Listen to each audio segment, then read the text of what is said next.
হাতে গোনা আর মাত্র কয়েকটা দিনের অপেক্ষা বিধানসভা নির্বাচনের। তার আগে বুধবার দুপুরে কীর্ণাহারের যুবটিয়া সংলগ্ন এলাকায় ঘটে গেল বিজেপির নির্বাচনী কার্যালয়। এদিন এই বিজেপি কার্যালয়টি বিশেষ পূজা অর্চনা ও দলীয় পতাকা উত্তোলনের মধ্য দিয়ে উদ্বোধন করা হলো। কার্যালয়টি সূচনা লগ্নে উপস্থিত ছিলেন নানুরের বিজেপি প্রার্থী তথা বোলপুর সাংগঠনিক জেলা সম্পাদক খোকন দাস, প্রাক্তন জেলা সভাপতি সন্ন্যাসী চরণ মণ্ডল, নানুর 1 নম্বর মণ্ডল সভাপতি তাপস দাস বৈরাগ্য সহ অন্যান্যরা। দলীয় কার্যালয় উদ্বোধন শেষে বিজেপি প্রার্থী খোকন দাস বলেন, আগামী দিনে এই কার্যালয় থেকে দলীয় সমস্ত কিছু কর্মসূচি তৈরি হবে এবং নির্বাচনী প্রচারও এখান থেকেই শুরু হবে। তিনি আরও বলেন, নানুরের মানুষ বোম বারুদের রাজনীতি থেকে মুক্তি পেতে চায়। মানুষ আমাদের সাথে আছে। কীর্ণাহার থেকে অনুকূল গড়াইয়ের report, crime press Bengal news.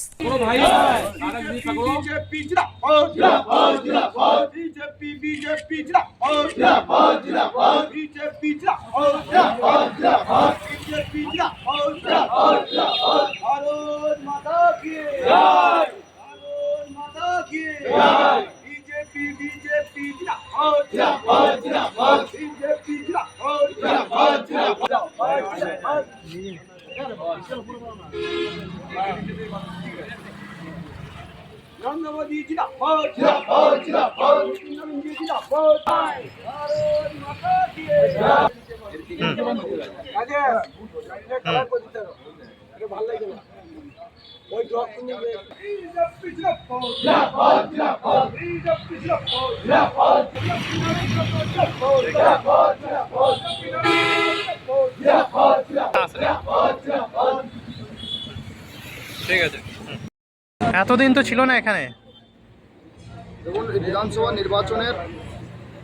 নির্বাচনী কার্যালয় ভগবান সত্যনারায়ণের পুজো দিয়ে আজকের এই শুভ উদ্বোধন আমরা করলাম।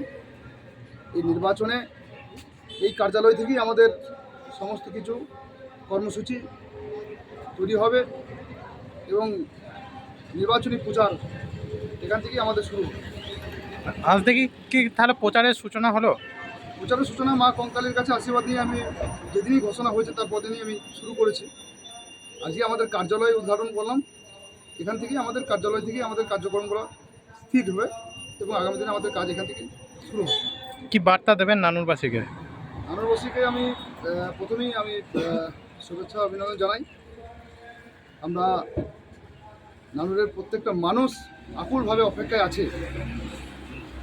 প্রত্যেকটা মানুষই চায় যে পরিবর্তন, কারণ নানুর ভয়, সন্ত্রাস, খুন, ধর্ষণ এবং বোম বারুদের রাজনীতি থেকে মুক্তি পেতে চায়। নানুরের মানুষ আকুলভাবে ভারতীয় জনতা পার্টির দিকে তাকিয়ে আছে যে একমাত্র ভারতীয় জনতা পার্টিই পারে এই নানুরের পরিবর্তন আনতে। তাই মানুষ আমাদের সাথে আছে, মানুষের আশীর্বাদ আমাদের সাথে আছে। এই নিয়ে আমরা নানুরের প্রত্যেকটা মানুষের মুখে আগামী দিনে হাসি ফোটাতে আমরাও প্রস্তুত। আমরাও নানুরবাসীর সমস্ত দুঃখ কষ্ট মোচাতে আমরা ভারতীয় জনতা পার্টির সৈনিক। সবসময় আমরা এই স্বৈরাচারী শাসকের বিরুদ্ধে আমাদের লড়াই করে এখানে আমরা নানুরবাসীর আগামী দিনে মুখে আমরা হাসি ফোটাবো। গতকাল আপনাকে দেখা গেছে গবাদি পশুর জন্য খড় কাটতে এবং চাষিদের সঙ্গে আলু তুলতে। এই যে অভিনব কায়দায় একটা প্রচার, কীভাবে দেখছেন? দেখুন, অভিনব কায়দায় প্রচার কিছু নয়। আমি একজন সাধারণ পরিবার ঘরের ছেলে। আমার দৈনন্দিন জীবনের জীবিকা হিসেবে আমি এই সমস্ত কাজ করে থাকি। তাই আমার প্রচার কাজে যাওয়ার পথে দেখি কেউ আলুর চাষি দুরবস্থার কথা বলে, সেখানে গিয়ে তাদের কাছে সহযোগিতা করলাম এবং তাদের চাষিদের দুঃখের এবং সুখের কথা আমি শুনেছি। এবং সেখানে আলু চাষিদের এই মুহূর্তে যে করুণ অবস্থা, তারা দাম পাচ্ছে না। কেউ 10 বিঘে, কেউ 20 বিঘে আলু লাগিয়েছে, তাদের খরচটাই উঠছে না। তো তাদের কথা শুনেছি এবং তাদের সঙ্গে সহযোগিতা করেছি। এবং কোনো মানুষ সেখানে গবাদি পশুর জন্য ছানি কাটছিলেন, সেখানে আমি তার এই রোদের মধ্যে যে ছানি কাটছিলেন, আমি সেখানে গিয়ে তার হাত লাগিয়ে সাময়িক আমি খানিকটা সহযোগিতা করেছি, কারণ আমি ওই কাজ করে থাকি। কেউ ঘরের চাল ছোঁয়া ছিল, সেখানে চালের ছোঁয়ার ছুঁড়ে আমি সহযোগিতা করেছি। কারণ এই সমস্ত কাজ আমরা করে থাকি, কারণ আমরা মাটির সঙ্গে যুক্ত। আমরা সাধারণ মানুষের সুবিধা অসুবিধার কথা আমরা জানি, বুঝি। কারণ আমরা তৃণমূল কংগ্রেসের নেতাদের মতো নয় যে ঠান্ডা ঘরে বসে শুধুমাত্র সিন্ডিকেট রাজ চালাবো, বালি মাফিয়াতে রাজ চালাবো। কারণ আমরা প্রত্যন্ত গ্রাম ঘরের সাধারণ ঘরের ছেলে, যারা প্রতিনিয়ত যারা এই সমস্ত জীবিকা নিয়ে যারা বসবাস করে বা কাজ করে, তাদের সঙ্গে আমরা ওতপ্রোতভাবে জড়িত। তাই সামনের দিনে আমরা শুধুমাত্র বলতে চাই এই গরিব মানুষ, সাধারণ মানুষ, শ্রমিক মানুষ, কৃষক মানুষ, সমস্ত মানুষের মঙ্গল কামনার জন্য এবং সমস্ত মানুষের জীবনের উন্নয়ন যাতে আগামী দিনে আমরা করতে পারি এই আশীর্বাদ করার জন্য আমি সকলকে প্রার্থনা করি যে আপনারা আশীর্বাদ করুন। এই নানুর বিধানসভাকে আমরা একটা ভয় মুক্ত, সন্ত্রাস মুক্ত, খুন মুক্ত, ধর্ষণ মুক্ত, বোম বারুদের আতুর ঘর থেকে আমরা মুক্ত করে এই নানুরকে একটা সুন্দর পবিত্র চণ্ডীদাসের নানুর আমরা উপহার দেবো। আজকে তো কিন্না থানায় ডিআইজি এসে বলে গেলেন যে শান্তিপূর্ণ ভোট খাওয়ানো বার্তা দিলেন। দেখুন, প্রশাসন এখনো পর্যন্ত আমরা দেখছি যে কোনো কোনো জায়গায় আমাদের ভারতীয় জনতা পার্টির কার্যকর্তারা দলীয় পতাকা লাগাতে গিয়ে সেখানে বাধার সম্মুখীন হচ্ছে, কোনো কোনো জায়গায় হুমকি দিচ্ছে।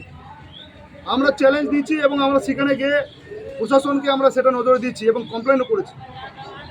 আগামী দিন নির্বাচন কমিশনার যেটা বলছেন যে স্ট্রিক্টলিভাবে এখানে ভোট করাবেন, শান্তিপূর্ণভাবে ভোট হবে, আমরা আশাবাদী নির্বাচন কমিশনার এই কাজ করবে এবং যদি না করে তার মতন আমরাও ব্যবস্থা নিয়ে আমরা সেই বিষয় নিয়ে আগামী দিনে আন্দোলন মুভমেন্ট আমরা করে আমরা নির্বাচন কমিশনারকে তার নজরে আনবো এবং সেখানে যাতে নানুরে যাতে কোনো অশান্ত না হয়, নানুরের প্রত্যেকটা মানুষ যেন মানে ভয় মুক্ত হয়ে তারা ভোট দিতে পারে, তার মতন ব্যবস্থা আমরা যা করার আমরা নির্বাচন কমিশনারকে জানিয়েছি এবং জানাবো আগামী আরও।